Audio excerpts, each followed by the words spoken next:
What's up, beautiful people? I'm Nathaniel Pearl, And I'm Sami Sheva. and welcome to Curious Chimps Podcast, a show where we explore the infinite complexities of the human experience. We do not endorse anything illegal, so please consult doctors, do your research, and for the love of all that is holy, be safe. All right, let's talk about drugs. Curious Chimps.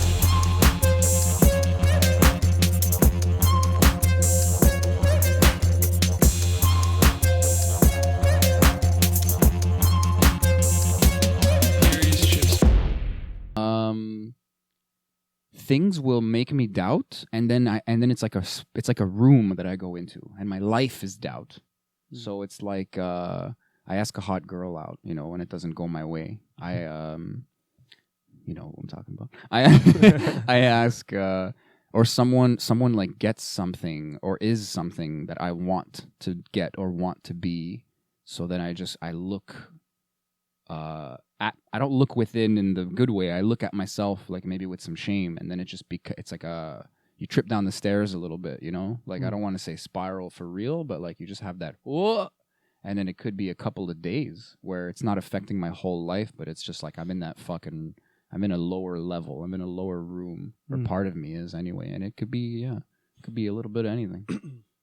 I'm realizing these like trip ups are moments to fix and heal whatever was not healed and fixed from prior life experiences. Dude, I'm reading Drew's book right now, and I love it because it's like it's a little messy. Like I'm perfect, and so are you. Yeah. Fucking Banky. I hope he's listening. He's probably listening. What's up, Drew? I love it because I feel like I'm talking to him. It's really fun in that sense, and it's like, but it's also written, so it's like one thought, another, like expanding on thoughts kind of thing. And I just got to a part where they said that in such a way that it really sunk in for me. It's like you're literally, I mean, they say this in like Buddhism and stuff too, but it for some reason it really clicks for me. It almost feels like a cliche. That's the whole reason I'm interrupting you. I'm like excited about it. Yeah. It's like any time you get kicked into that lower vibration, whatever that means to whoever is listening, but you know what the fuck I mean. It's something in you that needs to be addressed. Just 100%, 100%, fuck you, no argument about it. Something, some past trauma, something got hooked, something that was sticking out, snagged on life, and that's you, bro. You got to reel that in. And it's so cool to actually walk through life and be like, why did that just annoy me? And then you think, you don't got to go like Dr. Phil fucking insanity on it, but you got to be like, oh, maybe I'm in a slightly vulnerable mood because I ate a sugary snack yesterday and I felt guilty about it, or something simple like that. It could be more complicated. I don't know. You do you. Dude, this resonates with me because this has been my theme since I got back from ceremony. Was this? Yeah, just cleaning up. Yeah, how's that going, by the way? It's good, man. I mean, I fell into the pits before ceremony and after ceremony of what you're talking about. It's just like these old patterns, these old like sankaras that are just arising, and instead of ignoring it or kind of pushing it down or just brushing it off, and maybe it's not as big a deal as I thought it was, I embraced it and tried to observe it and correct it and fix it and hug it. And a lot of that had to do with like some deep layers of how I go about things in terms of just like emotions that arise.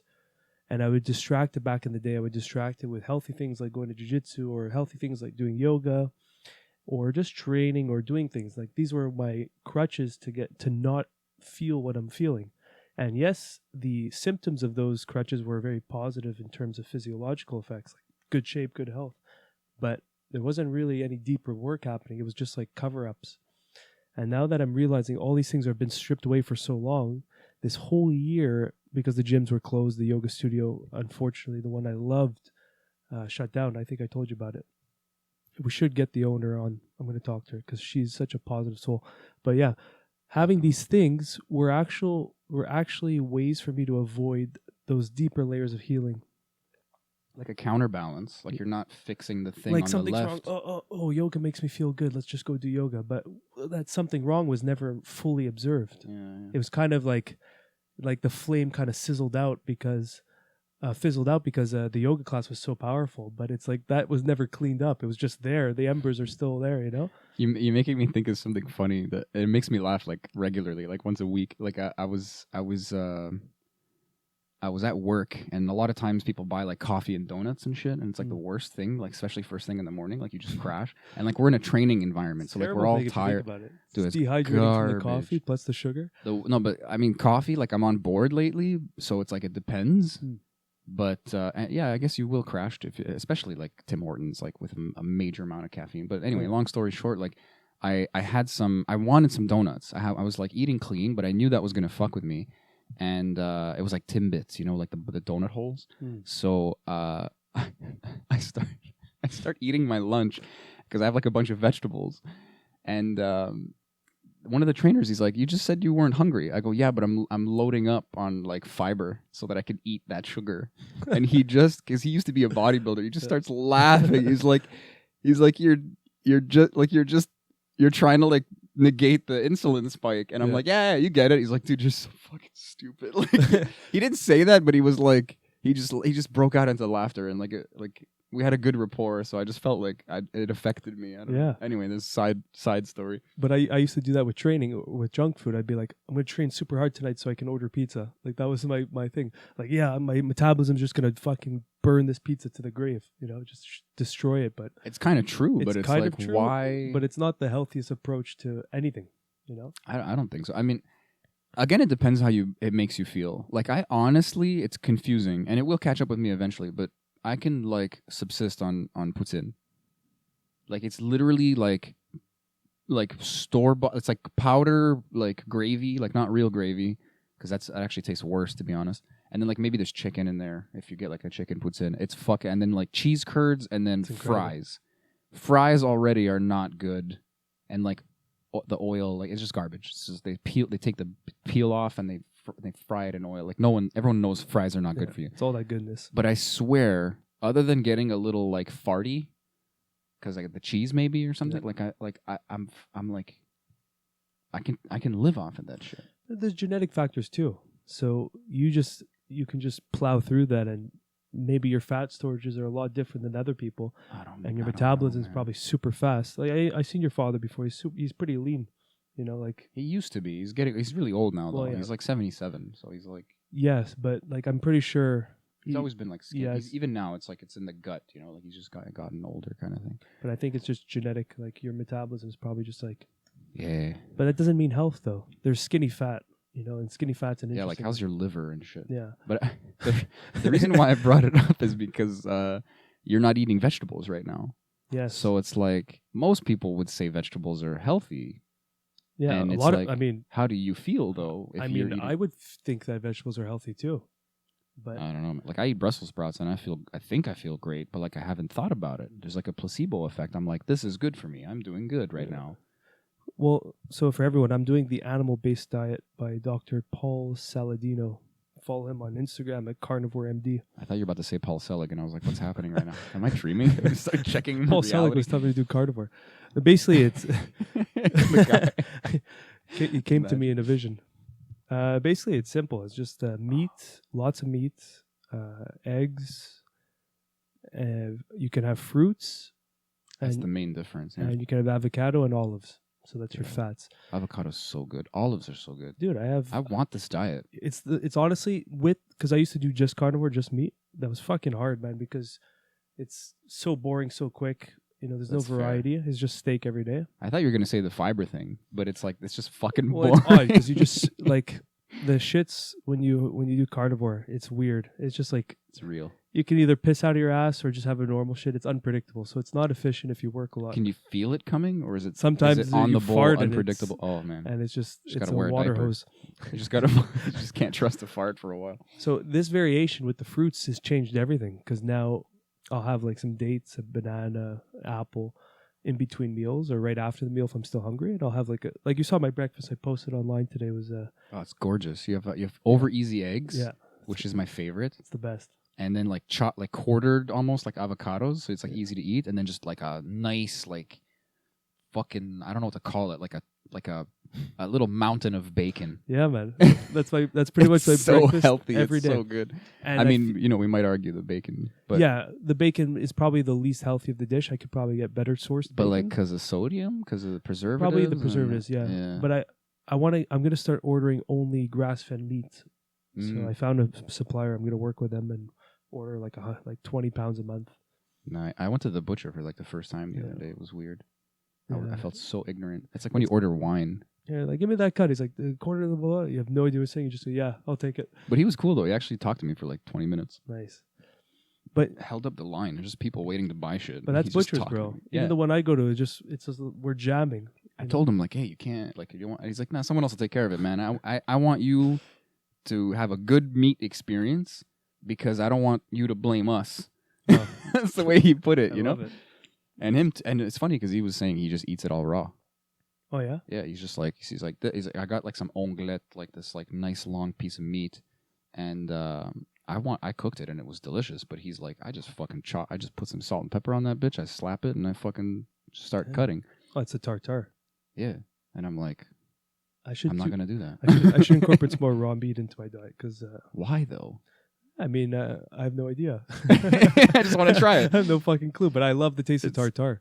Whoa, that's really spiky, huh? The sound. Whatever, we'll just lower it later. I'd rather lower it than have to heighten it. You're spiking more than me, I think. Go. Bop, bop, bop. I think it's because I laughed into them. I was like, ha, ha, ha. Yeah, that's crazy. Okay, it should be okay. I will fix it later. Fuck it. Do Lower the volume, you cucks. you want to put your knob down to tiny inch, or it's fine? No. Okay. I want to see what Yeah. happens. We'll see what happens. But so with this diet, Yeah. I'm on week 4 now. It's incredible energy. I feel like insane. it was longer, actually. Yeah, it's only been 4 weeks. Yeah, 4 weeks and amazing the energy. I would tell everyone who's interested, try it for a month and see. I'm going to continue. This is going to be my go-to like baseline diet, and I'll incorporate like a couple of cheat meals a week, going to restaurants or whatever. But I've never there's no energy crashes. I feel good all day.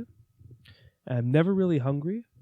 And what's the most fascinating, and me and my friends, because I have 2 buddies doing it with me, and we laugh because we've all combined have probably farted a max of 13 times. All of our farts tallied up together 13 times in 3 weeks. You guys should have a clicker, like you just wear it I'm around not your even neck. kidding. And I'm so my friends, you can ask them. I fart all the time. I would just when we used to record, I would rip one before the show, you know. But now it's nothing. There's no gas, no bloat, and That's nice. Yeah, 0 bloat. And honestly, after a heavy meal, like a steak and eggs and whatever, I can go train right after. I'll feel fine. That's nice. It's interesting. It's very efficient. And the whole philosophy is that, when Padoan talked about it in the episode the first time he was on, that vegetables and plants, their last line of defense to not be eaten is to emit toxic chemicals. And these toxic chemicals cause allergic responses and immune responses in the body. Do you remember what it was called, the chemical? There was a term for it. Poisonous. Tarmines? Tormines? Was it a tormine or something? I can't remember the name. Anyway. No, it's not coming to me. No. But yeah, so anyway, these things happen and they emit these chemicals and your body creates an immune response and inflammation starts. So that's why some people get bloated after having asparagus or some type of vegetable. You get bloated. Usually broccoli is a big one. That does make me fart. Yeah. I get broccoli farts. And now it also makes me wonder, because we learned through Padoan also that broccoli doesn't exist in nature. You'll never go in the forest and find a field of broccoli. There's a lot of things like that we've Yeah. kind of shaped into food. We selective modified it, or selective. What was, It's okay. Well, genetic not- modification is a blanket term. I guess it goes under that term. Yeah, so it's a kind of genetic modification called selective breeding. Selective breeding, exactly. So you just get the variations that you want, and apparently from the bananas used to mustard be seed, very different. and- But the broccoli and a few others come from the mustard seed, I believe. I didn't know that. Yeah, That's weird. very interesting. So a lot of people The- maybe aren't accustomed to digesting those fibers in that exact form, because we never had that in nature. Oh, So it's interesting when you really start breaking it down. yeah. I didn't think of that. Yeah, because it's yes, it has nutrients and all sorts of things, but we've never evolved to eat that exact compound and that exact cell structure. Or a mixture of things. I don't know. Yeah. But it makes me think I just picture fruits being more accessible and more, air quotes, natural, 100,000 years ago or something. Just That's it, yeah. finding fucking berries and shit. Well, that's it. And They're it's all like, over the whoops, place. this one kills you. Yeah. Don't. Johnny's don't. dead. Yeah. Let's not eat that one. Sorry, Thanks. Johnny. Thanks, Johnny. Sure, he's probably listening too. What the fuck? Yeah, but it's a very Uh. controversial diet. But I'm a controversial guy, and I love to test myself. And people, Yeah, but you're not a contrarian. You're not controversial. I'm sorry to interrupt you, but Well- like people say you're controversial, but you're just trying shit. but that's it. Yeah. I just love to explore, and I believe me when I tell you I've did almost every diet you can imagine. I've done the vegan diet. I did it for 2 meals, and I'm like, fuck this shit. Vegan, like full vegan. Full vegan for 2 meals, and What said, did you eat? I had like beans and whatever. Beans and rice.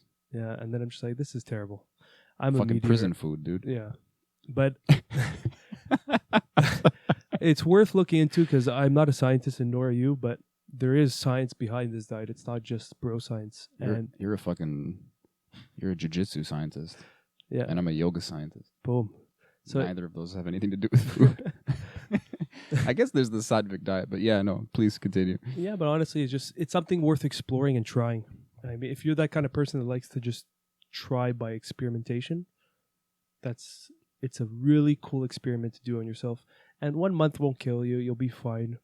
And if you're worried about the quality meat, which I am, and I'm going to change it, is get the best quality meat. I'm going to get grass-fed. It's a little bit more expensive. But I'm also wondering now, all these studies that say meat causes cancer and these kind of things, obviously there's holes in these studies. But if you maybe take this study for what it is, maybe the quality of meat plays a big factor. I always thought it was the adjacent food. A lot of science. I don't know. It was like 10 years ago. I found all these papers on meat with dairy, meat Yeah. with carbs, meat like Where there's it's so super many. hard to break down because there's so many things happening. I don't remember. I think the logic was that, and a lot of like bodybuilders and stuff use this as well. But it's like you're everything's being digested in like that one place. So some things kind of burn first. You know, like just more easily. So it's like something is going to take longer to burn. The other thing is going to like remain on top and, I don't know, for lack of a better term, like go bad because of the environment it's in or because of the time it takes or... It's probably all of the above then. It's probably that. Dude, the body's so complicated. Like maybe you eat like something, then the other thing gets digested first, releases some other kind of enzyme that makes the second thing harder to digest, and it's like I don't fucking know. But think about like having a cheeseburger and fries. Like that's a meat-based meal, but there's so much fucking shit happening in your digestive tract. And there's sauces and the There's bread, and yeah, the bread there's has like- sugar in it, and like dyes, and the cheese, and Yeah, and then the oils, and there's just like it's just so much for your body to handle to break down. I always picture it like those guys in like those old school ships like the Titanic where they throw the coal into the fire and they keep running. I picture it like that's your stomach and they look up, they're like, what the fuck is that, man? What the fuck? And they're just like, fuck guys, we gotta work overnight, and they're just throwing the fucking cheeseburger, fries, and oils in the fire. or they have to like break it, like it doesn't fit. Yeah. You know, they're like, what the fuck is that? This They're isn't just what I chipping usually. away and yeah. there's a fucking fire or something going on, and then Yeah. and then one guy quits. He's like, fuck this, I quit. Closes the And furnace. then cancer's formed. Dude, that's a funny. That's how I look at it. That's a funny. But here's the funny thing: like if you continue the imagery, like the metaphor, I guess. I couldn't think of the word. It was like really really froze. They talk about like those I don't know, like the fucking germs in your gut that like The want biome. sugar and shit. Like the candidas. yeah, and it makes you. It sends like a signal, like it's like it releases something to like make you crave it. So there's one asshole who's like, yeah, more of that, and it's like, who the fuck is that guy? Like everyone else is like, you don't work here. He's like, I do now, bitches. And he just gets bigger and Yeah, and bigger. me and my fucking 30 million and friends, it's just and everyone's like, it's an I army. guess we use this now as fuel. Yeah, that's what's so wild is that there's literally a war going on in the GI tract. And It's fractal, bro. Life's just fucking war. Life is just and if this you do nonsense. that imagery, maybe bro, maybe that's what's happening. Maybe it's a fucking huge war, and like whatever you're putting in is just fueling each side of the army. I see it. It's funny because I've always seen it more as like a garden. which I guess can have that as well. You know, like some things will fight for nutrition, Yeah. and then there'll be outside things that like want to eat those things and not eat those other things, or there's some kind of general food or water that you'll you'll put on everything, and some stuff won't use it as well as the other stuff. Like it seems more passive. A to garden's me. more peaceful than my That's why example. it seems more. And it's most probably that's the case. I almost want to say it's dumber. You know, like war is like fuck that guy, and it's like no, it's just like stuff happening, but that it looks like, you know, some stuff's dying, some stuff's getting stronger, but it's like you can anthropomorphize it, but it's just like. But then if you zoom in cellularly, there's like this crazy battles happening, you know, like these fronts, these like wars, literally these battles. Yeah. Have you ever seen videos of a white blood cell digesting like a bacteria or a virus? Actually, no. It's really wild. It's like you just see like the pathogen virus, whatever, going around, and then you just see like this like detector just goes towards it and like looks at it and then just like circles it and engulfs it in. It's really wild. And can you see it like inside being like dismantled? I think you somehow? just see it like fade out, and it's just like Ooh. Bye. But there's war at every level of Zoom. There's war. I like when people say life eats life. Yes. And it's like, that's not inherently malicious. Or it can't be It's because just the rule. It's the rule, and it's everywhere, everything. everything. And you know, I love these arguments where vegans throw out. It's like animals are like feel pain and stuff. Yes, I get it. I understand. Factory farming is horrible. I wish it didn't exist. And we have the power to kind of get other sources, but Or we just don't do it better. And do it better. Like we have the power, and I think it's going to eventually change. But who's to say fucking vegetables don't feel pain, or salad? Like these things are all conscious and This is like a meme now. yeah, maybe not conscious, but everything's alive, you know. And then let's say the vegetable is dead and you're eating it. There's still bacteria and little insects that you can't even see that you're digesting. So where do we draw the line on health, on life? You know, everything is getting eaten, no matter where you put yourself. It's funny because it's like we're talking about empathy, but it's egoic. It's the fact that something else has a nervous system. It's like, oh, that thing's crying. That thing feels pain the way I feel pain. It's like, and Rogan's talk about this a bunch. You know, it's like muscles have they're like rocks that came to life. Like it's less of a moral conundrum to eat a fucking like some kind of mollusk than it is to eat plants that like show pain, like reactions of. It's like, hey, you're destroying me, and I don't like this. And it's like, okay, it's not necessarily intelligent in that kind of condensed conscious way, but maybe the Earth is like, bro, you're like pulling my hair, kind of thing. Like, who knows? That's who the fuck point. knows? Yeah. And what comes down to is just eat stuff. Yes, and If comes it feels back to the good, basic, God's on your side. 100%. And it comes back to the basic rule: life Just eats don't life. eat people. That's what I think. It's too close. It's too close for comfort. But evolution has its own set of rules, and I think that's part of the parameters. Because like if you eat human, you literally go insane. Like there's a condition. Yeah, that's cool. Yeah, there's like something in the nerves or the neural tissue that like it's like toxic to us. Yeah, and like it's gonna fuck the you universe is like, bro, what do you don't eat you? So there is like a set of rules that we all abide by, and it's just evolution's rules. You know, yeah, like it is evolution. Some fucking nutter was like, "Yo, I need to eat everything. I need to eat you guys." And then they're like, "No, please don't." And it's like, yeah, if that works, then you just killed your species. So you didn't. So something at some point in evolution, in the gajillion fucking year, it's a real number. Look it up. Actually, technically, everything is a number because numbers go on forever. So think about that, fucking monkeys. But a gajillion years pass and fucking it's like, okay, eventually something is found where it's like some guy went nuts and went around fucking eating other things of its species and it killed him. We had some magical genetic mutation where it's like, dude, you went crazier. I don't fucking know. And this is like, I don't know why, but this is making me feel like this is evidence to suggest that we're in the simulation. Like these are someone's parameters they put. Like we're in a simulation. That much is true. Like someone said, like, yeah, but what are you gonna do if the players just start eating themselves? Be like, fuck, okay, I'll put a limit. If he eats 6 people, he gets his brain gets hijacked. You're like a coder. You're like, okay, that's good parameters. Okay, next. Like it's just like something just because it doesn't really. It makes sense why it would be kind of faded out evolutionarily speaking. But it's just odd that exists. That if you just went on a human eating rampage, there's like I don't feel I like it's funny to think from our perspective, but if from that long like that length of time that's like unfathomable, oddly enough, it makes the intricacies, the results of evolution so far very fathomable, because it's really just this like grotesque amount of time and then just trial and error. Yeah. And entire species just fucking vanished. Entire lineages, entire branches of life on Earth just snapped, just Thanos out of existence. Wow. Because they ate each other, or their fucking eyes were like crossed, or just stupid shit like that. Like, but even like incest, like that's another rule of nature. Like if that goes on for too long, there's crazy defects that okay, happen. but now you're going far back in the karma line, because that's like the limits of cellular division. You know, like you need to mix DNA to make a new. That's what. Okay, yeah, you're right. Though at some point, DNA was created, and it's like that works because two becomes one.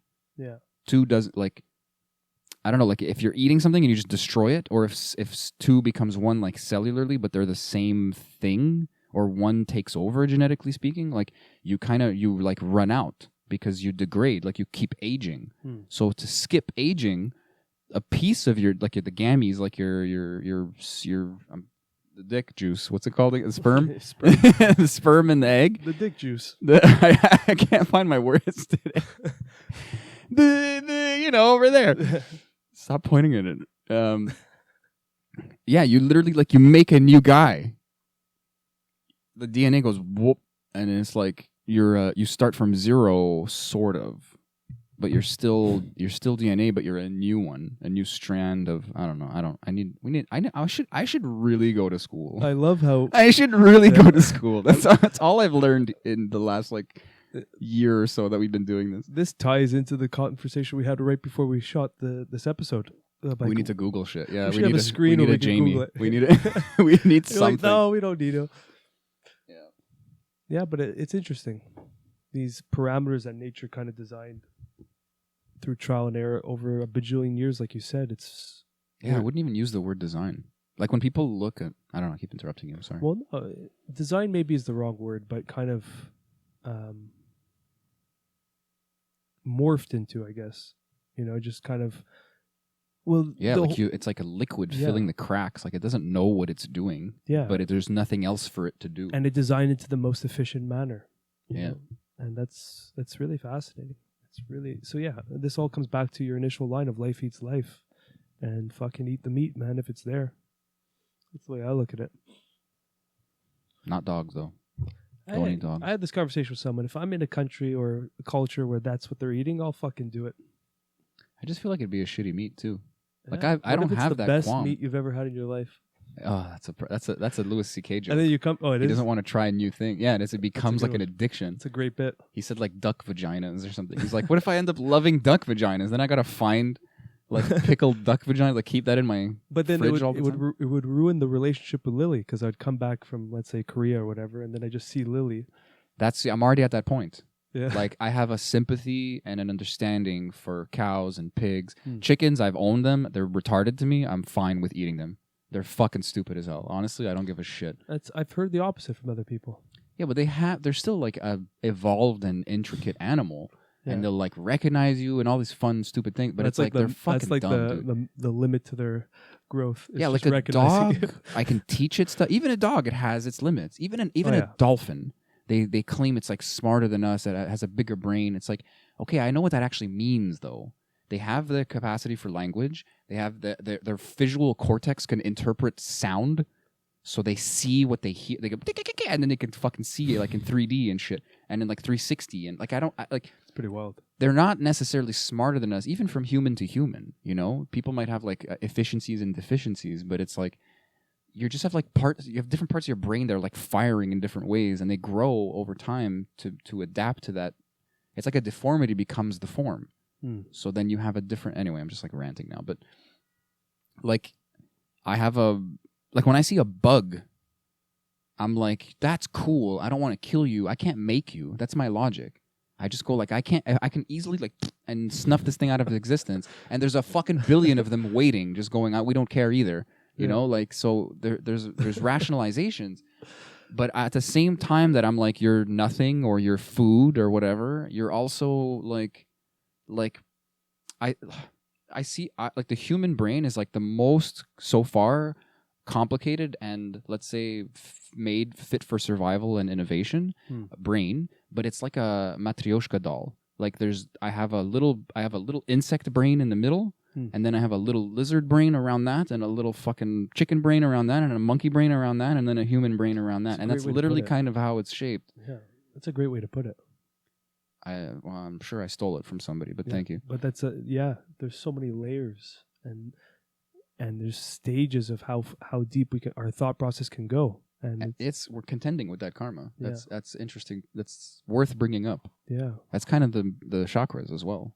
We have elemental memory, cellular memory, like insect, like stupid memory. Well, stupid. I mean, intelligent in a different way, and very intricate and intelligent. Like when it comes to instincts and collective byproducts. You know, like ants. Yeah. And how that works, but they don't really know what they're doing. And like spiders making a web. Like why? What? Who is telling you to do this? Why are you doing this? And they just keep doing it. Yeah, and it's like we have instincts too, but we're so much busier up here. You know, like our instincts are so basic. Yeah, but our physical patterns are very similar to a spider weaving a web. If you really think about your day-to-day activities, it's like humans humans are very pattern oriented. For anyone who's listening, my eyes just went wide because that really fucks me up. And we have very predictable patterns. If you really track your full days, if you had like a bee's eye view of your life, is it bee's eye view or eagle's eye view? Bird's eye view. Yeah. Bird's eye view. You just see like you're probably doing like a triangle. I never thought of it that way. You're going to your little coffee shop. You're getting your thing. You're going to see your friend. You go back home, and then maybe the other way. You go a little bit further. You go back home, and then you're trying to catch spiritual flies. You're trying to get some money or some. If you had like a map from up top looking down, you probably made some beautiful pattern, like a spider makes a web. You know what's funny is you're making me think of like those runners who go on like Strava or like those apps, and they make like a dick shape. But that's control. That's with like a conscious effort. But I'm talking about the unconscious movements of our life. But I'm sure. But you're right. It probably makes something really pretty, and it might be like there might be sacred geometry in there. There might be like a Vesica Pisces or like a Sri Yantra or something. Like there's something that emerges. And after ayahuasca ceremony, your pattern just starts changing completely. But it is. It does. You will go to different places. You'll avoid different things. You're gonna eat differently. Like it literally will change. Oh man, you have a like a print. Like a time like a what was that movie Donnie Darko where there's like the like the 4D self, like the snake sort of. No, like you're like a worm. You're like a 4D worm, and like the ass is like when you were born, and the head is like your death. Okay, and you're like this like slug, like this time slug. I'm picturing it's amazing. And you know, this ties into the intelligence of the collective that we talked about, like the plants and shit too. Like they don't know what they're doing, but like you remember that thing with the mycelium? Yeah. And it made like smarter, more efficient like subway stations or something. The network, it just like found the most efficient way to spread. Because evolution. Yeah. Because it's just that's its job. So it's like if we need to find a efficient like what would that be called? Like a duct system or like a transportation system. This thing needs to transport nutrition, and it does it in nodes like chakras. Like it does it needs to, everything needs to get everywhere else. Yeah, everything needs to get everywhere. So you want to build a subway station? Get the mushrooms. Drop the mushroom in and just follow the fucking. Or take some psilocybin and get some ideas. Yeah, I mean that's such a wild trip to think about. This is fun to think about. Like you're. You know what, man? I might do that. Like just today, I'll turn on Strava and I'll just see my pattern. Like it's gonna kill my phone battery though. I have like a 6-year-old phone. but that's where Shaheen. But Shaheen was talking about that. Is like humans have very predictable behavior, and they have like 6 choices. Let's say it's just shown like advertisers use this to their advantage with their AI systems. They'll suggest like 6 things that they predict you'll need or want, and then you'll click one of them that pops up, and then you're just confirming to the system. They're like, what's that diagram where it's like a branch of trees, and you can use it to calculate statistics? It's like a spiderweb chart. Yeah, I think it's a spiderweb chart Where where it's it's like like option A or B, and then A and B has an option D, C, a D, E. Yeah, but it's like a amoebic sort of. Like sometimes if you pull more to A, like D gets pulled in. Yes. So yeah. there's this kind of like, not necessarily, Like but a I think it's called a tensegrity almost? spider web or Okay. web chart or something. But exactly. So it's like, It's really useful. but It's really useful in sports too. but we're very simple in our patterns. You know, that's what's interesting. And we think we're all complex, which we are. Like our minds are very complex, but our physical patterns in reality are very basic, very repetitive for the most part. In the hierarchy of consciousness, our collective experience, our collective patterns will be, excuse me, will have to be more complex. Yeah. So we're gonna seem like more basic just by that comparison. The same way with ants, like they're gonna make. Well, I don't know. You guys know. I'm not gonna talk, but they do incredible things that they have no fucking idea what they're doing. They just have a job. Yeah. And in many ways, we're doing that as well. Yeah. And we've already talked about it on the podcast in different ways, I guess. But Yeah. it's kind of blowing our minds in a different way now. Yeah. I mean, that's a cool self-experiment to try, is just track your day-to-day movements. Like, be the You'd have Google to do it for yourself. like a month, though. Yeah, you would You'd have ha- to get a good sample size. Like Yeah. 1 month of just, and then it would be so cool if we were able to like map it out. I don't know if there's program like Strava, you can do it, I guess, but you would have to keep Strava on 24 hours a day for 30 days. I guess you could turn it off when you're sleeping. You're not doing a lot of movement. Or if you know you're going to be just sitting in front of the computer or like working or something, you can kind of turn it off and turn it back on. And then you map it over itself, like you overlay it. That would be that's like a cool artistic project. I'm sure somebody's done this already too. I hate to be like cynical about it, but I wanted to bring this up. I used to talk about this game a lot, Breath of the Wild, like the newest Zelda game. Okay. There is, in one of the updates, I think it was like in one of the DLCs or something, but like you could look at your world map and you can turn on this thing that showed you I think they called it the hero's path. And it's literally like Link's path, like everywhere you went. And then if you played it slow enough, it had like little like audio hints of what was happening. So like when you died, it would make like the death sound, and then you would kind of start back somewhere, and it would show a little X. And then if you teleported, because you could like fast travel because it's like too big. So, and it's really fun because you could like speed up the like you could play it out. It won't just show you where you've been. You could like rewind it in time, sort of. So you're just rewatching what you did? Yeah, but like a line on a map, like exactly what we're talking about. Yeah. And one guy even like made a frame out of it. He Okay. because you can really only see it in segments. So like he took like pictures of it and then like framed it, because it's like hours and hours of your life and like this like your favorite It's game, just and he put it charted on out. his wall.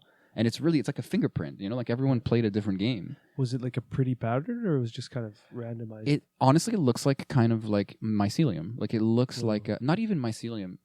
Because that's like more connected, and like you can kind of see the intelligence, like the nodes, like we talked about. But this was just like fucking like lines, like just like squiggly everywhere. Especially by the end of the game, if you're looking for stuff and you literally use that map to go, where have I not been? So there's a kind of like a literally self-fulfilling intelligence there, and it's just like squiggly, and then like you pop from there to there to there, or sometimes there's this way where you can travel quickly, and it's a glitch, and the thing will just have like a line and then nothing and then a line because you're going too fast, and the thing just like the game's like you're not there. It didn't register it. Yeah, That's so funny. that's such a good game. I wonder if there's something you can manifest by living your life. Like if we track that 1 month Strava experiment and created a shape, like a crazy geometric shape, like a hypercube or something, like your life would be completely different. Well, probably. Dude, honestly, there's something about geometry that's powerful, and it's like if you're... Well, that's what the Egyptians knew. They drew a lot of their structures, not drew, but created. A lot of the structures were like geometrically placed in line with certain constellations and stars and moons. And that's some Tesla shit. Like Nikola Tesla, like not Yeah. the cars, but like this idea that like the Earth has like energy, and like in certain places you're gonna have like an easier that was the time theory, with certain right? technology. This is my crazy like mushroom trip ideals. Like I Yeah. don't know. Well, I have nothing. this is a going theory behind it, but it's very, very like woo-woo. But there is something there, super maybe. out there. Who yeah. knows? But I like what you're saying about like you know like those like monks there who like scratch the colored like the rocks there, and they make like the mandalas, Yeah. and then as soon as they're done, they sweep it up. sweep it away. It's like like you do this kind of life graffiti with your walking, Yeah. and it actually makes me think of an anime. I can't believe I can't remember the name right. Full Metal Alchemist. Okay. It's a popular one. If you haven't seen it and you like anime, even if you don't, but don't watch the second one because it's the same story. But anyway, long story short, I don't want to nerd out, but like it's gonna skip a lot. It's gonna assume you've already seen the first iteration, so you're gonna be confused in the first like few episodes. But long story short, they can kind of like they have like this. It's like an alternate universe where they can like literally Isaac Newton, who was into alchemy but also very obviously like mathematically inclined and invented calculus and like was very scientific and like discovered gravity, whatever that means. It's like an alternate reality where he just went the alchemy route. So there's like this kind of magic that's like very much the science of that world, and you create patterns or have patterns like on a glove or like on your tattoos or something. One way or the other, you make like these kind of designs, and there's this law where you can turn shit into other shit. It needs to be an equivalent exchange, so it's kind of dangerous. Like you could do some pattern and touch a wall and make like a sword out of it, but then that wall is gonna have like a chunk missing out. And then it's a cool story. Like people try to bring people back to life, and then like they lose an arm and shit, and the person's like half zombie and shit. Like it's a fucked up show. Okay. It's actually a very fucked up show in some episodes. If you've seen it, you know what I'm talking about with the you know the girl and the dog and shit. They know. You know. I don't know, but they know. I'll tell you after. It's horrible. It's just horrible. Actually, you know what? It's the scene. It's the moment. But anyway, long story long at this point.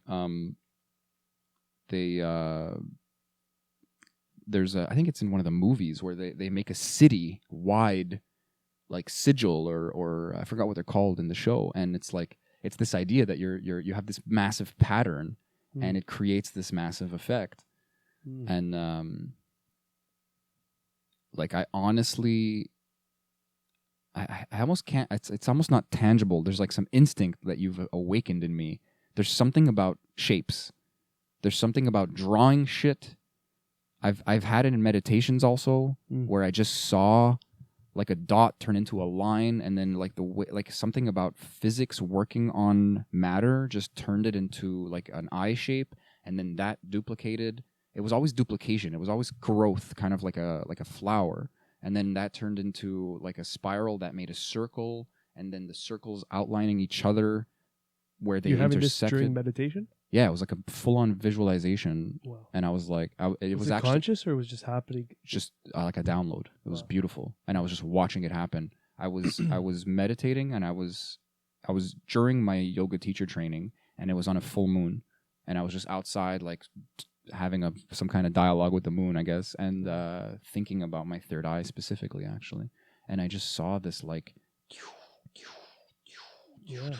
and it was very visual, which was cool because it doesn't always happen to me, but it was also like, this is everything. Like there was some kind of understanding behind it where it's like, it's that simple and it becomes infinitely complex, but everything is this. And this is like, I can't put it into words, but there's like something about shapes. That's literally like the building blocks of reality is, I think it's geometry. And I think... But how does that apply to thoughts? That's what I always think about. I don't know. What is the geometry of my experience? And that's why I feel like just my body, like doing yoga, like doing postures. Sadhguru uses the word geometry a lot. You know, like you're like your what are they called? Mudras? Mudra. You know, when you're shaping your hands a certain way. Yeah. The same, like your postures, your asana is just a full body mudra. So you're just going like, I'm gonna do this, and it's gonna create different energy, because each shape, each position in yoga is gonna do a whole different like physiological effect to the body and mind. But it's like bunny ears. You know, like whatever universal experience is like a tuning through the life that you have, that changes because of what you're doing. And that's like a really spiritual nutter way of explaining that you might have a healthier lifestyle if you move your body a certain way. And but it's not just like do push-ups and eat vegetables. Well, maybe not eat vegetables, but it's like you're talking about the chakras now, and those are a spiritual and energetic perspective of your physical body, or an outcome. Or maybe, and then you start saying maybe the physical is an outcome of that. It's a chicken egg thing, and it gets really scientific. It gets really interesting, and it's very experiential. It's like, I don't know, man. I wish I could explain this better, but I guess like I don't need to convince anybody. Yeah, fuck that. I mean, retracted. Yeah, I mean, we spoke about it so many times. That, Sorry. Or maybe our audience is kind of on board or not. It doesn't matter. But yeah, it's very fascinating, because now I'm wondering, like, this whole idea of creating patterns in your lifestyle, like creating shapes on that Strava map. I keep coming back to it. Is like a life yoga. Like you're just doing like a bigger pose. Yeah, with your like a pose through time. And like I'm just wondering, like, that could be a really cool app or something. It's just like people make patterns on this app in their movement. It's like, Sami, I go log in and you just worked like 3 weeks on building a crazy hypercube on your fucking Google Maps. And I just see this, I'm like amazed by the artwork. And your artwork was your movement of like going through life. Yeah, like, dude, imagine like someone makes like some like crazy mandala on their fucking 6 months of Strava, whatever. We have this app, whatever, and it's just like you tap into your friend Vanessa, and she just has like a 6 month built mandala just on the map, and you're just, how the fuck did she do this? She worked so hard on this. Imagine like you change jobs and shit, and you like move where you live, like you just to make a shape, but like over a year. Like, it's not like Strava where you go for a walk or a run. This like, is it's like life. Like you're building your life towards this thing. You know what it's wild. making me think of? You remember back so in the day? Like, did you ever go on YouTube and watch like? I just want to say, I hope this is as crazy as I think it is, because I'm mind blown by this. But if someone's listening, it's like, what the fuck are these two talking about?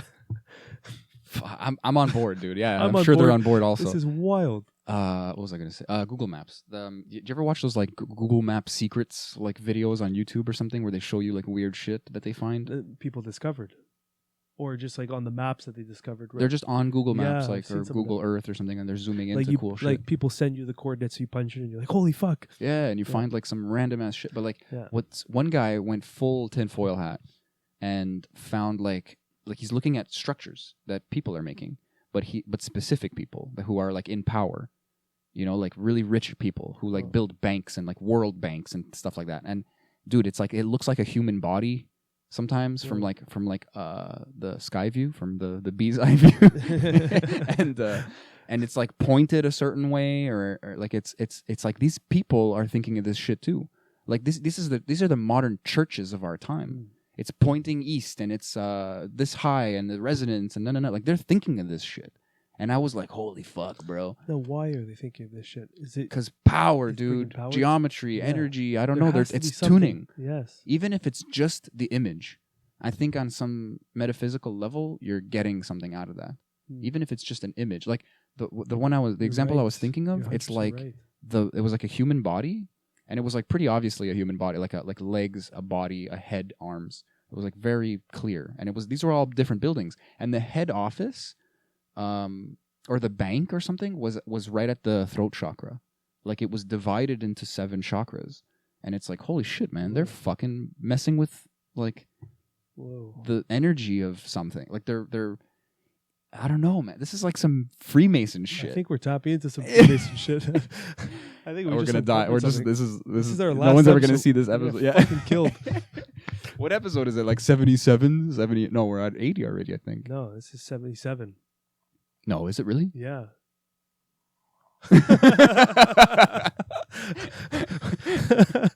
This is 77. Oh no, it's actually 76. Is it really? Yeah, sorry, bro. No, I'm good. I'm happy. Or we'll just make it 77. Cut this part out. We need to Freemason our shit too, bro. We need to fucking. But that is symbolism, bro. There's power in all these shapes and everything. Like the pine cone, for example. The pine cone symbolizes fucking the pineal gland throughout history, throughout time. I never noticed the linguistic relation. Pine cone, pineal gland. It's the shape. Oh, there is a linguistic thing, Pineal. but it's almost Pinal. the pinal. But you'll see depictions in ancient Egypt. They have like the fucking acorn, the pine cone, like this, and they're all worshiping it or looking at it. I saw like a snake eating like an egg, sort of. Yeah, I don't know. There's stuff like that. Yeah, there's a bunch of shit like that. But then fast forward to the Vatican, there's a fucking giant pine cone in their courtyard, and then the Pope has a staff, and at the top of the staff is like a little pine cone. Shit. So like these things. And there's some. I'm trying to think of other examples, like the staff of. Sorry, the tea's making me burp. The staff of Hippocrates. We need that Google fucking thing. You're right, man. Save us a few times. The doctor double thing. helix there, the two exactly. snakes. So that's like DNA or that also that energetic, like the Kundalini, like the coiling snake ideal. And I mean, there's two of them maybe because it's the duality, the male and female energy. Yeah. Dude, these things are deep. There's got to be some type of fucking energy or power being manifested through them. I mean, there is. It doesn't have to be otherworldly. You know, the fact that we're talking about it, it's affecting us. The thoughts that we have now are going to create reality, and it's like all connected.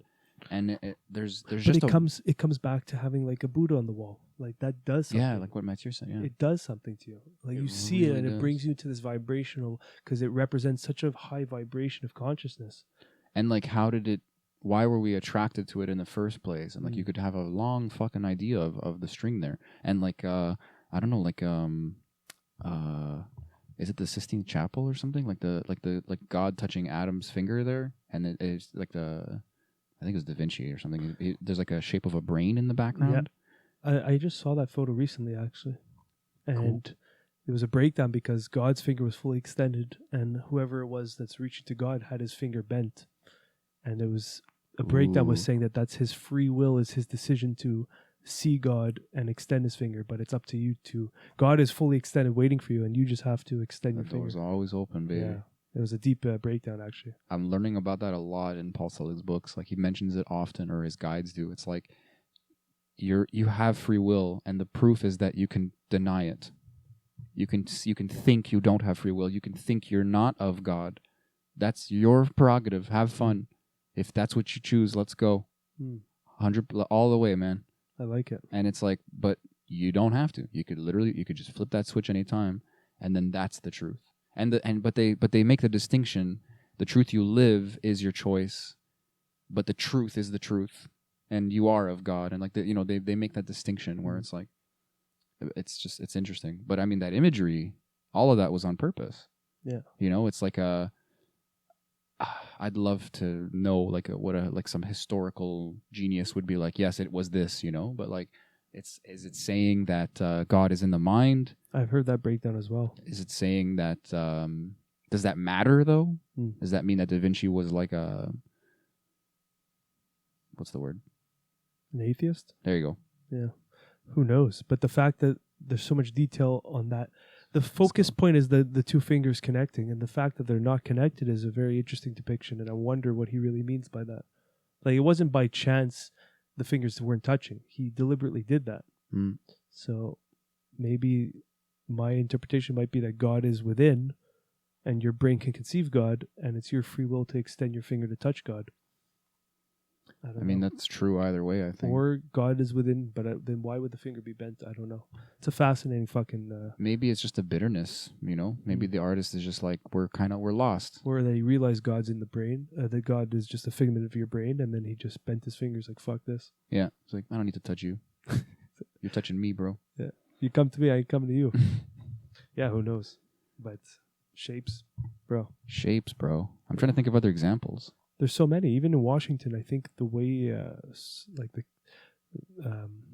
I saw like a video. I don't know if this is conspiracy or whatever, but there's the way things are shaped. It kind of looks like it's like a Masonic symbol, like the White House or That's like what's that house called that they just stormed? The Capitol Hill. Like the way things are shaped is apparently like a triangle or like a pentagram, but I don't know if it's true or if it's someone just fucking going full conspiracy. But they did draw it out on the map.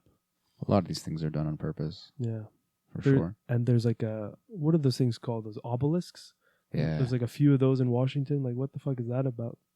Oh, what, like like a not an obelisk. 2001 Space Odyssey style? Yes, Like yes. just It a is. black It is an slab, obelisk. like a. No, but it's like those.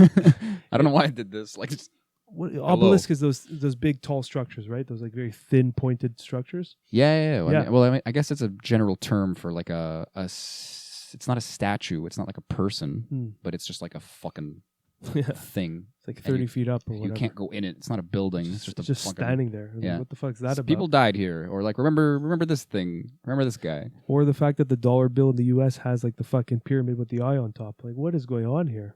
These are things I really think are deliberate. Like people are like, It has to be this is with a Masonic phrase around it too. yeah. There's like, why is that there? Dude, people who made these systems are not stupid. No. So it's like if I'm some fucking monkey dude chilling in Montreal, just talking shit on a podcast, then they fucking thought of this for sure. They at least had access to that information, and then maybe or maybe not decided to use it. You know, like this shit ain't new. No. You know, they say nothing new is under. There's nothing new under the sun, but like it's like definitely true for humans. We have thought of all this shit 10 times over. I remember reading like the best sci-fi ever written is from people who they didn't even have like fucking printing presses yet. Like these people were thinking so far ahead and having the craziest ideas, and now we're just regurgitating all the same shit. Is that just one bigger spider web like what we're talking about collectively? Is that just we're just repeating patterns because there's nothing new? If I continue what you said about a human spiderweb, I would say that we've seen other people make spiderwebs and it's like they're wrong or like different. They might not necessarily be the most efficient spiderweb, but they catch like certain flies and we just copy them for some reason. Well, I mean, for some reason, go, listen to Terrence McKenna. Like, there's a very good reason. Memes are a thing, but it's like we just think that culture should be perpetuated through like the fear, the nostalgia of comfort, instead of understanding and accepting and admitting that we are culture, we create culture. So we start repeating shit, and it's the simulation thing, and then there's like. I always bring up Star Trek when I talk about this. I know this is a huge tangent, but like Star Trek, the first show, the second show, then the other iterations, they had a kind of spiritual theme. But then everybody loved Jean-Luc Picard. Everybody loved like that show, and then that became the focus instead of the Gene Roddenberry like idea behind Star Trek. So instead of having one or two or three maybe at this point, like maybe about two like new iterations of like the future where Star Trek was going, which has nothing to do with the technology and everything to do with like humanity coming up against like its own limitations. Instead of doing that, they're just like, what's Picard up to again? Let's do Picard again. And literally they made a show focused on him. And the same actor is in it, and I mean I love Patrick Stewart, I love Jean-Luc Picard. I'm just a fan of that, but at the cost of the deeper message, no bueno. Sammy no like. I never got into Star Trek. Is it worth getting into?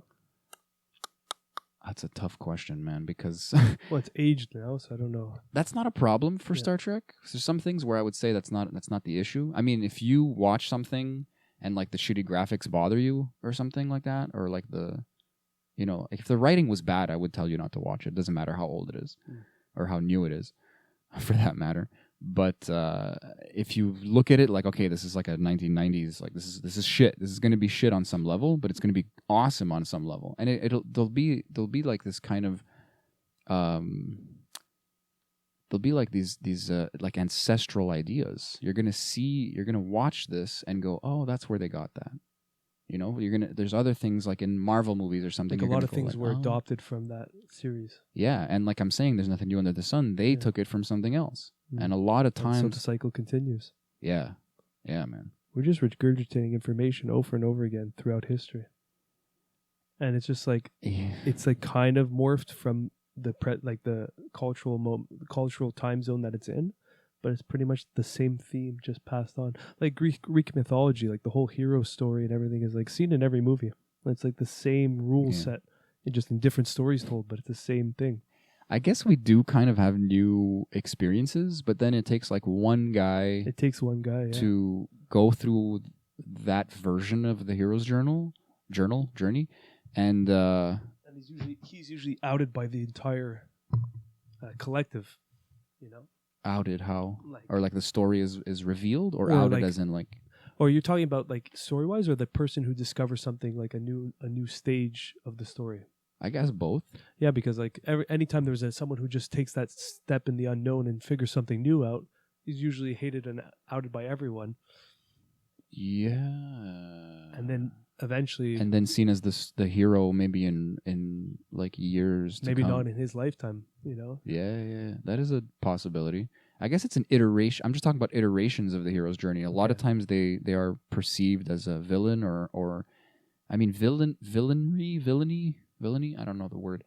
Villainhood, villainousness is very subjective in the moment. You know, COVID's a good example. You know, like a lot of heroes might end up being the bad guy. A lot of people who think they're doing good on either side, preaching something, are just retrospectively so fucking ignorant. And it's like, damn, I was just worried. So I was just yelling my side in case. And both sides are saying that. What if the government is trying to take control? Well, just in case. Let's yell about it. Well, what if COVID is really dangerous? Well, let's just fucking lock everybody down just in case. Okay. What about the future? But that's it. Only time will really reveal these kind of things that happen. Sometimes thousands of years. Yeah. When it comes to the heroes, the iterations of the human experience. Everything we've accumulated up until now was a cause of thousands of years of trial and error from the civilizations before us, and we're standing on the shoulders of giants in their fucking misery. If you think about it, bathing in their misery. That's very poetic, man. I like that. But let me ask you think about something. it. Like the fact that X plant is dangerous is because X plant killed thousands before you. Oh yeah, I see that as karma, but like I guess I didn't ever focus on it. Yeah, but we're just like, that plant fucking kills you. Don't touch that, and we just know it. Just common knowledge. Dude, like if I don't cook a sausage right, I might die. You know, like it's still there, kind of. Yeah. You know, like if I don't boil my asparagus, I might fucking be bloated for 3 days. 1,000 years from our present moment, I can't even fathom the idea of what they're going to be taking for granted. Wow, and that's a Star Trek episode. That's like cool. They go to a planet where they have technology that takes care of everything, and they're to the point where they don't know how to fix it. So when it breaks down, they're all fucked, like at a planetary level. And they're like, help us. We're helpless. We're literally, the technology was just like our nanny for like 1,000 generations. There's a lot of cool concepts in that show.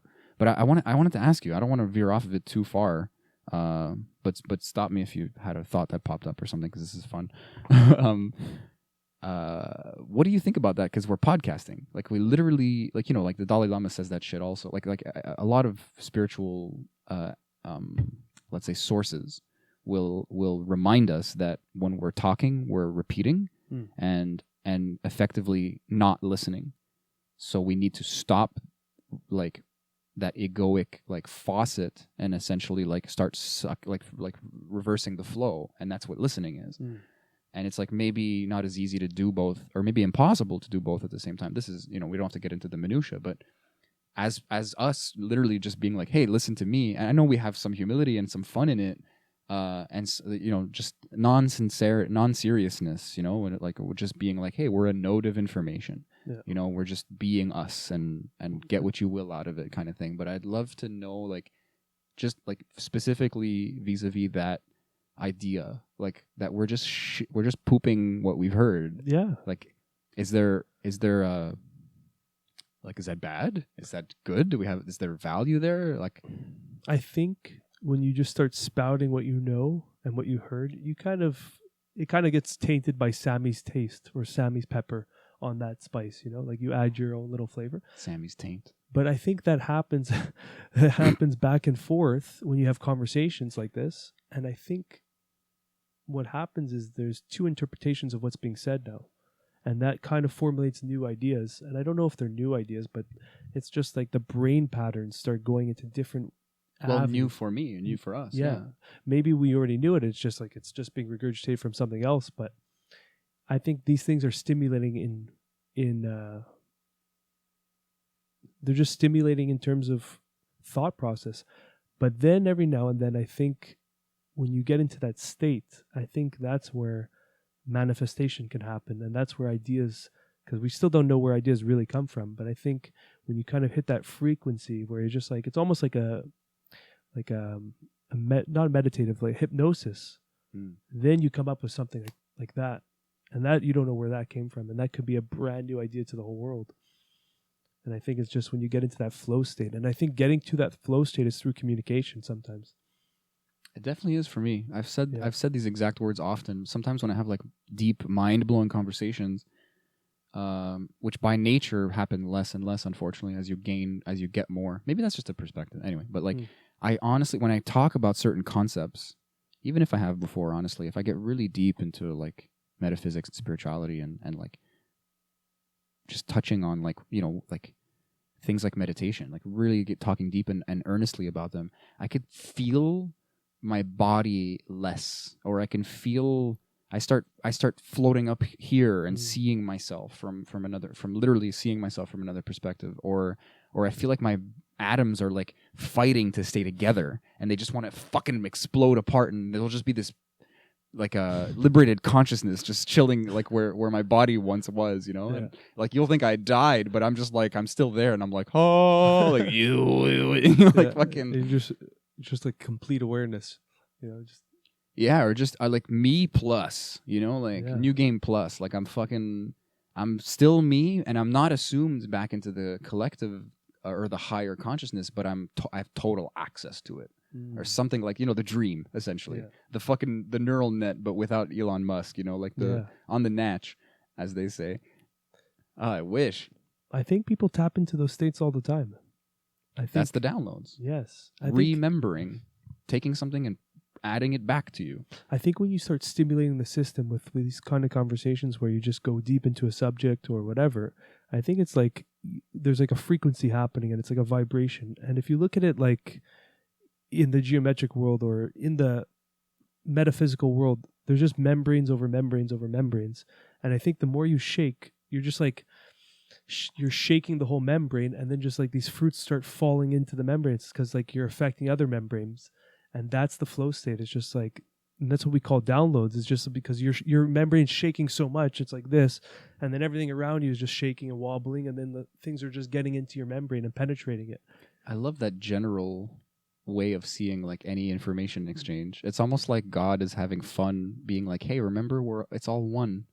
Like this can go over there. And it's like, that's for us, it's the experience of learning and remembering. Yeah. But it's like, that was already there in a weird way, or that was waiting for it to come back or whatever. I don't know. But that's when you meet someone who just has that aura, or that high frequency vibe. You know, we've all met people like that. Like Mathieu is an example of it. And there's a lot of people examples of that. And it's just all of a sudden your thought process changes when you meet these people and talk to them. And all of a sudden everything changes. And I think it's like, if you look at it like that membrane world that I'm just picturing in my mind, I picture like these like sacs, like cocoon sacs that are just like super slimy and mucusy. And there's fruits for some reason. They're just like this. And then you get like a guy like Mathieu, or if we ever met Goenka, if it was ever possible, he passed away, but like a guy like Goenka, where you're just like, the whole fucking place is like an earthquake in that realm, you know? And you just get raised, you know? And I think that's, I don't know where I'm going with that. I'm just picturing it. I love it's like an alternate universe where they're like harvesters of ideas or whatever that feeling is of like going back to source or whatever you want to call it. And they're like a farmer, and they're like, you know, you're like, you can eat an apple, you can grow an apple tree if you had to, you know, but you don't have an orchard. Yeah. You're not some fucking Buddha like that way, you know. So they'll you just pass by and they'll like shake the tree for you or something, and they charge you, but it's not money in this universe. It's just like your attention, your willingness to listen, or your time or whatever, or maybe just presence, just the proximity with some of that. Like, you know, talking to these, whatever example you want to find. Like I did this thing. I was talking to Alyssa the other day, and she's like, I hope I'm not boring you. And I just kind of gawked for a second. I was like, I could listen to you all day. Yeah. Like she has that aura also. Like there's something where she's just comfortable. And it's different for different people. Like Shaheen also. We know a lot of people like that. Yeah. I'm thinking about it with you now because we know each other maybe a little too well, and we have like a set idea of what we're gonna do or how we're gonna feel with each other. Yeah. But like I don't know what your vibe is. I just know like how I feel after. Let's say, I don't know. I'm just thinking out loud. But like, it's just proximity with these people. And my friend Sam talks about it all the time with yoga teachers specifically, because he's like he cares so much about their vibe. And I always try to challenge him, but like he has a point. You know, there's something about them where they take care of their lives in a very, geometric way, if I can say something that makes little sense. And but on top of that, they have a good class. They have a good way of teaching. And again, that's a geometry. Again, that's a shape where if it's in disharmony, if the frequency, if the wave, if the shape that is being taken is not done properly, then the students feel that. And it's a shape in a different kind of number of dimensions, but it's a shape nonetheless. And a circle or a shitty circle or an oval or like you feel that difference. Yeah, and it's odd. Same thing with the podcast or stand-up comedians. Like there's beats, there's rhythm to it. There's something there that can be better or worse, or felt better, feel better. It can be subtle sometimes, but like I think if you're any kind of connoisseur, you can pick up on that, and maybe with some luck you can articulate it also.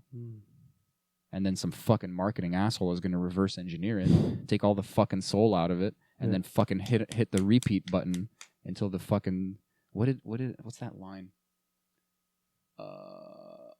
It's a song from Bo Burnham. He says, "We'll stop beating this dead horse. We know it's not nice. We know it's not funny, but we'll stop beating this dead horse when it stops spitting out money." Ayo, that's the sad part of it. Yeah, that guy's amazing. That's the Western world of just like, can we bottle it, squeeze it into this little category bottle, and sell it to the masses? Yeah, that's on its way out, though. It appears so. That is. Who knows what the next stage will be, but we're at it. That's worth speculating about. What is the next stage? Something about the individual is being actually honored. I thought it would be the other way around. But here we go. This is where this all ties in, because we talk about only regurgitating what we know collectively, and then there's going to take 1 or maybe 10 or whatever the number is, but people going into this new realm, everyone's going to be hating on that new realm, and then time goes by and they're just like, this is that created something, and then 1,000 years later, that's what the next generation is going to take for granted, that whole system. And I think we're at that moment where something's going to change. We just can't. We're not the people to move the needle. We have our role in it, but there's someone out there, some system out there that's being formed. We are the needle, in weird ways. Yeah, we all We're are moving the needle, but we are. It's confusing. It's like this push-pull thing. It's a tensegrity, and someone's going to go that we're all going to get pulled towards it, and there's going to be a reverse. But it's very clear that if we survive this reality, if we don't do anything crazy, there's some type of birthing of some new system, or I don't even know what to call it, but this new... I like the word modality. Modality, yeah. It's just going to grow into existence, and it's too hard to figure out at this moment of what it is, because it's just we're still at the chaos part of it. A lot of the ideas coming to me, I hesitate to vocalize because it would just be regurgitations. Some of them resonate with me because of my experience or my beliefs, obviously, and those I'm sure I would remember more easily than any others, because bias is a thing, because we're just fucking monkeys in shoes. But yeah, we just don't know. But we get to kind of shape it, and we get to kind of practice equanimity and just kind of observe it. But that's what they're talking about, the singularity. Like, maybe that's when it's coming. I don't even know what the singularity is. Everyone says this term. I still don't know what it is. And I don't think anyone knows what it is till it happens. I mean, I can explain it in its raw definition, but no one knows what it looks like. Yeah. Like, don't know what the fuck the singularity is going to be or feel like. I can read it and understand it intellectually, like you said, but what does that mean, you know? That's the point. Is that we can't know. past that point. That's It's it. the same thing with a black hole. It's like Yeah. you reach a point of no return, even with information. Mm. It's like I can't. There's an event horizon. I don't know. I can't know. And there's something happening. But you look at it like now with the whole Israel-Palestine situation. It's like someone put out a post that, forget which side is right or wrong. There is no right or wrong. It's just death is death, and we need to figure something out. You know? Oh, So really ripped the worst fart ever. It's coming your way. why am I? Why do we do that? Did she? Wait, did she? But Israel Palestine, you say? Ugh, yeah, that's terrible. that was her Ugh. response to it. Just farted out. Oh, holy Told you, I shit. told you, man. Oh, that hit. Oh, that hit like a wall. Oh, it's like hot. It's like the temperature changed. But all I'm gonna say about this situation is because I'm not gonna get involved in it too much. Give me a minute. I'm sorry. I can't focus on what you're saying. For those listening, my Lily, my dog, is pretty my much. Bell's palsy got worse again. Okay, no. Okay, go. She's always here with us, and every now and then she gives us a little taste of what she ate. Taste is the word. God, holy shit, It's pungent. Well, it shows you you feed her some good food because that's not a dog fart, bro. That's That's- stanky. That's a thank you, because I gave her bacon grease. Oh, Yeah.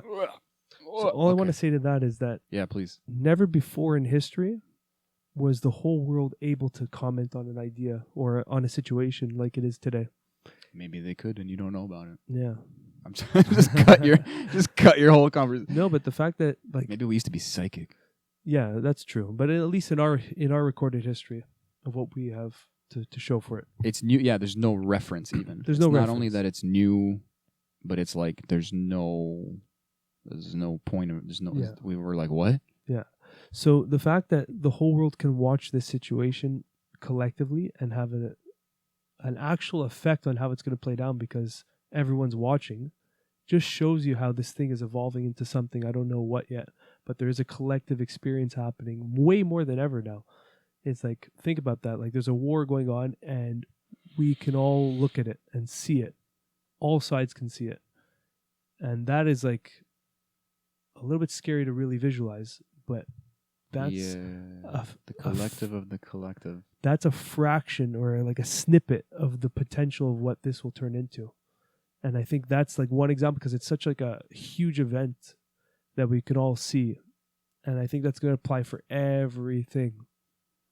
I think it's just there's some kind of pain involved in it because we just.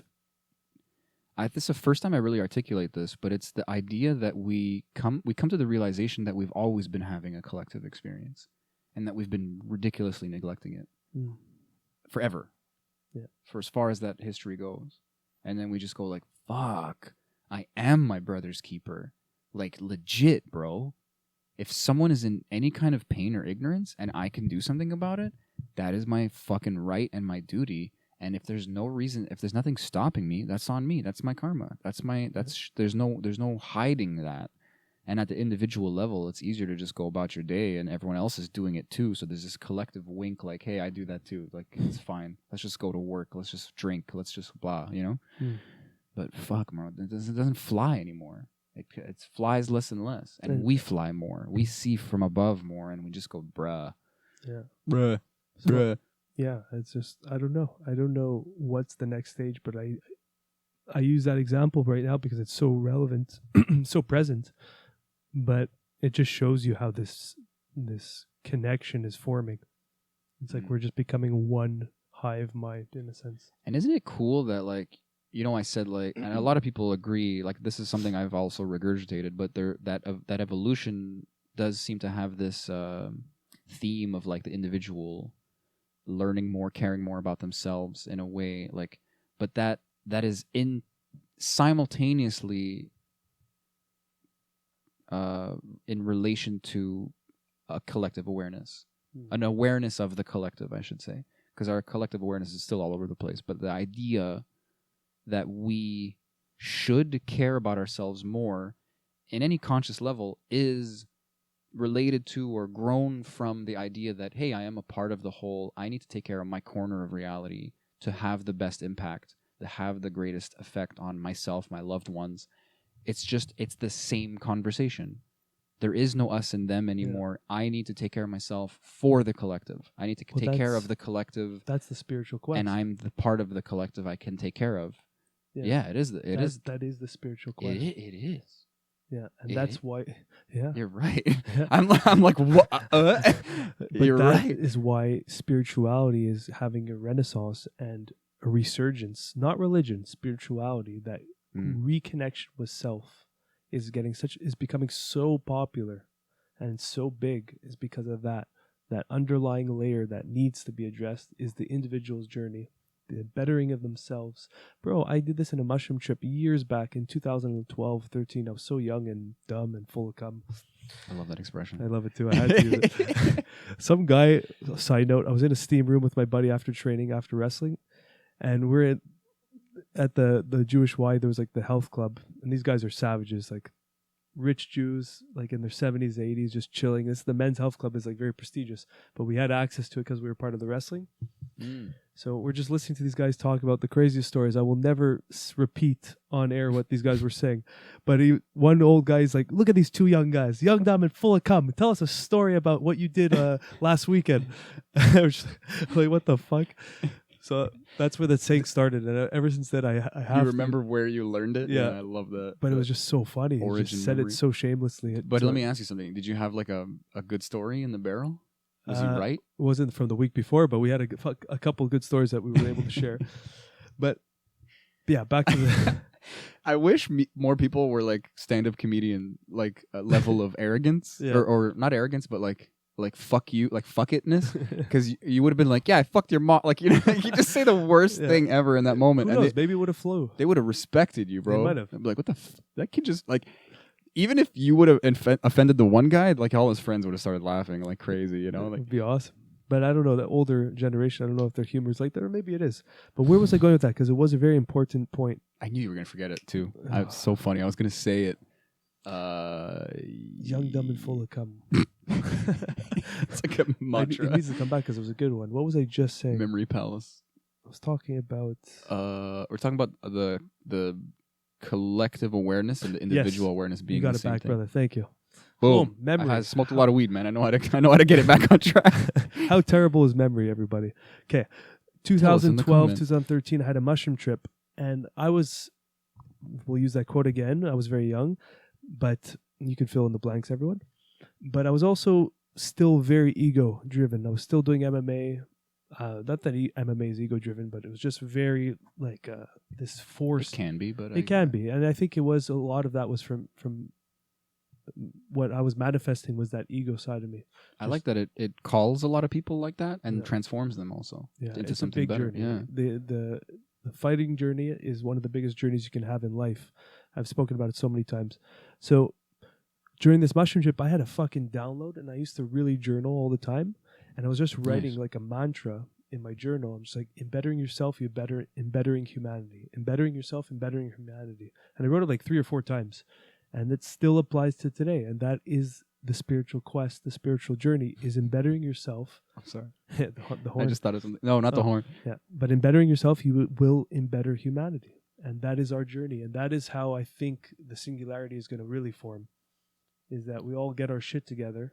Yeah, there's unison. There's almost 2 competing ideologies, and that coming to a head is its own form of singularity. But they both have. There's like a spiritual singularity and a technological singularity that are kind of simultaneously, almost like racing. Yeah. I don't know. I think it's definitely more complicated than that. But it looks like that sometimes, and you can get worried almost and pick a side almost. But it's not. It's not that. But I only laughed before because it made me think of. A line from Full Metal Alchemist, that anime I brought up earlier. Okay. But because of this law of equivalent exchange, this teacher taught her students. Actually, it was really cool. She said, "All is one, and one is all." And she said, "I'm putting you on this island now. Like you can't leave. If you do, you're not my students anymore, and you're stuck here for a month. No food, nothing. Like just figure it out." And then when I come back in 30 days and I ask you, what does that mean? You have to tell me. And if you're wrong, you're not my student anymore either. Okay. It's a cool show. It's very cool. But yeah, I just laughed because I was like, that the same show came up again in my head. It was just odd. Yeah. But yeah, man. No, that's deep. Like there's nothing more satisfying to the human soul than to rationalize taking better care of yourself and your life and understanding that is you taking care of life itself, humanity, the earth. Yeah. Like you get to be happy. You get to do what you want. Well, and that's going to better like Bill Burr has a really good line. He says, "Follow your dreams unless you're a pedophile." Yeah. But that obviously there's nuance there. That person is suffering. There's a complication or a societal lens that you needs get to the be. premise what he's really trying to say, you know. But he's got a way of cutting through Yeah. the bullshit in a Yeah. way that might be too fast. Sometimes you need a bit of bullshit Yeah. in the corner to understand the contrast. Yeah. But I mean, honestly, not to undercut what I was saying. Like you really, if we go in, if you like The Secret or the like the new age hippie crazy, you can literally say, really do actually follow your bliss. Once you understand, once you achieve that compassion where you go, yes, I'm a good person, and I'm going to educate myself. I'm going to admit when I'm wrong. You go, when you're in that pocket, do whatever you want. Yeah. Trust yourself, dive in, go for it. You're going to hurt yourself. You're going to hurt some people. You're going to make some mistakes. You're going to have the tools to say that's okay. Next. Yeah. And next is really important because it's we talked about it on the phone that one time. Like, let the past be the past. Don't forget it. Don't pretend it didn't happen, but there is zero reason or reasoning to carry it, to think that it regulates or constructs your think present. that it even exists. It's a materialistic point of view. The past, time is a construct, man. It's not that way. Like, it's okay. Physics will tell you that things are unfolding, and you can predict and all this bullshit. You know what I'm getting at. But it's not entropy is one argument, but novelty is another. So the fact that physics is unfolding has nothing to do with your individual experience. I mean, it has a lot to do with it, but it's not the fucking end all be all. Yeah. We have free will. You can go left or right, and both of them are within the boundaries of physics. And there's a lot of things we might be able to do and be as a species or an individual that will be in the boundaries of physics. Or maybe we can make physics anew because we collectively agree it. You don't fucking know. Maybe that's it within the realm of physics. We don't know. The more we grasp the past and let that be our guiding star, the more we go backwards. Yeah. Quite literally. It's true. But it's important, like you I said. got excited there. I'm sorry. Yeah, it's important, like you said, though, to remember the past and to have it as almost like a scar. But it is only a scar, and it is the remembering of it is good, but it's not a map, like you were saying. It's not a guide. I think, yeah, if we remove the semantics, you could say it is information in the present. Mm-hmm. So it's not even the past anymore, but it is, in a way, in a manner of speaking. Yeah, and that's the journey, man. And just to tie it up to the beginning of our conversation, I never really finished. Just thinking back, I never really finished on my journey since ayahuasca, that mindset I told you I was in, and working the deeper layers, and how I would go to yoga and the gym to kind of to numb down that sensation of uncomfort. So all that stuff's been stripped away from me for a year, and there's just this like pit of emptiness, and I didn't know what it was. I thought it was depression. I thought it was this, but it was really just a part of me that needed a hug. And it was just a part of me I was trying to avoid for a long time, and I would avoid it. I used, without the gym and yoga, I was using food as my crutch. Food and, just Comfort food. Comfort food and just repetitive TV shows, whatever you want to call it, just to avoid that sensation. Kind of just... Is it funny how when you're in a shitty mood, you watch shows you've watched already, and when you're in like a growth mentality, you want to see something new? Yeah, it's a really like an indicator. Yeah, you want that like it's like a sus, like a. Well, you want to be hypnotized into mindless patterns, because when you put on a familiar show, you kind of already seen it. It's soothing, yeah. Yeah, it's just like you can just turn off your mind.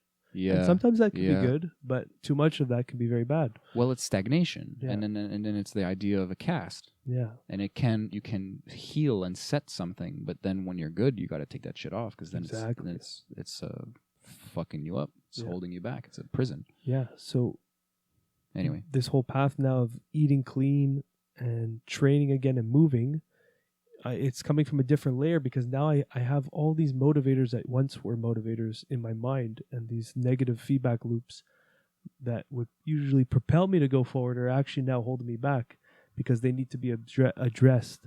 And when I was younger, these negative feedback loops of just Jesus. yeah. It's fucking He's pushing the But these negative feedback loops I used to use in the past when I was younger to drive me to work harder, like that negative critic in your mind. Mm. I guess at the time it was useful, but it's not. It's not coming from a place of love. It's more coming from a place of fear and whatever you want to call it. So now I'm rewriting that narrative in this stage of my life. So my motivator now is not shaming myself, but more about finding compassion to myself. And I think that's the new layer that I'm unraveling and unpeeling and healing. Yeah, I feel like you're a layer above, and you're seeing it's like a game you were playing with yourself to kind of fill some kind of toxic tank, and be like, okay, I can't. This is shitty. Yeah, I reached a level of shitty that bothers me, so I'm gonna play that balancing thing again. And it's like, That's you can just. You don't have to fill the shit tank anymore. Just all that energy goes here now. Yeah, and just throw some love bombs at yourself, because that negative feedback can propel me in so many ways, but you'll get to so many different accomplishments in life. Well, it's circular. Yeah, honestly. But please continue. Yeah, but you'll let's say with that negative critic in your mind that's always propelling you to work harder and do better, you'll achieve so much, but at the end of the day, it's on the foundation of actual anger and fear towards yourself. But you can still get to that same destination with a positive feedback loop, internal, an internal positive feedback loop where you're motivating yourself, and it's just about rewriting the narrative. And that's like that's the foundational work I'm working on right now. It's like this is some deep shit of like how you like what you think you deserve. Even to find some functional modality of success in this society needs to be colored with like shame and punishment and things like that. And it's like you're getting out of that. You got out of that. You're just like, no, I don't. That doesn't need to be that way. That's a better word.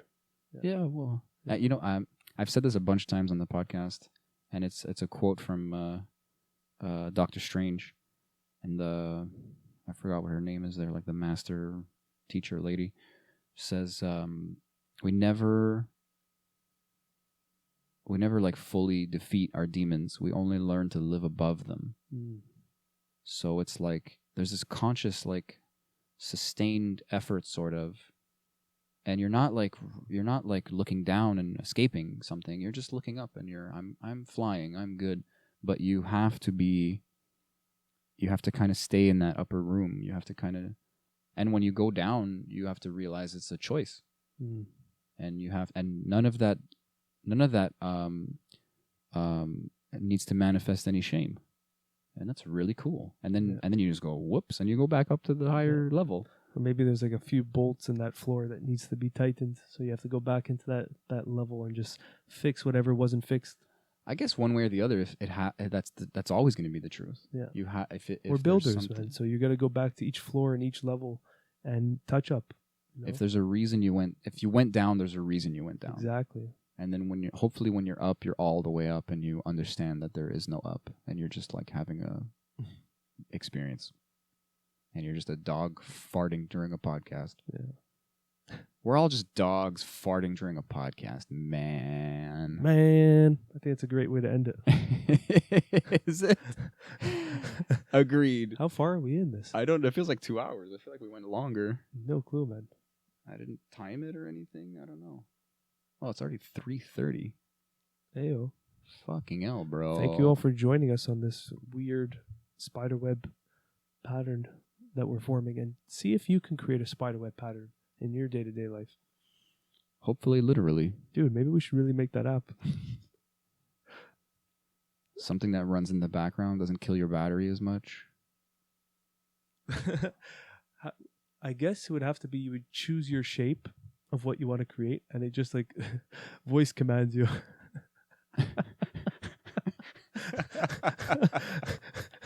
Sammy wants to do. exhausting. Sammy wants to do the hypercube, and it's just like, no, go left. You have to go left. Actually, no, but I got another one for you. You you can pick a pattern and superimpose it onto like a Google Maps or something similar, and it'll tell you what is on your path. Yeah, bro. So you're like, oh, there's a deli here. There's a fucking There's a gym beautiful there. woman there. There's a that's more like Waze. Like, yo, a hot chick lives over here, bro. So it would just be Creeper. like physical land spots, like stores and stuff. Yeah, or like you could start it at your home, and then like Whoa. zoom in and out until it lines up with stuff and realize something about your life. Like, dude, that could be really fucking trippy. And then like you zoom out, you're like, oh, there's a school here, and then you look into the school, and it's just like And some then the cops fucking- come to your house.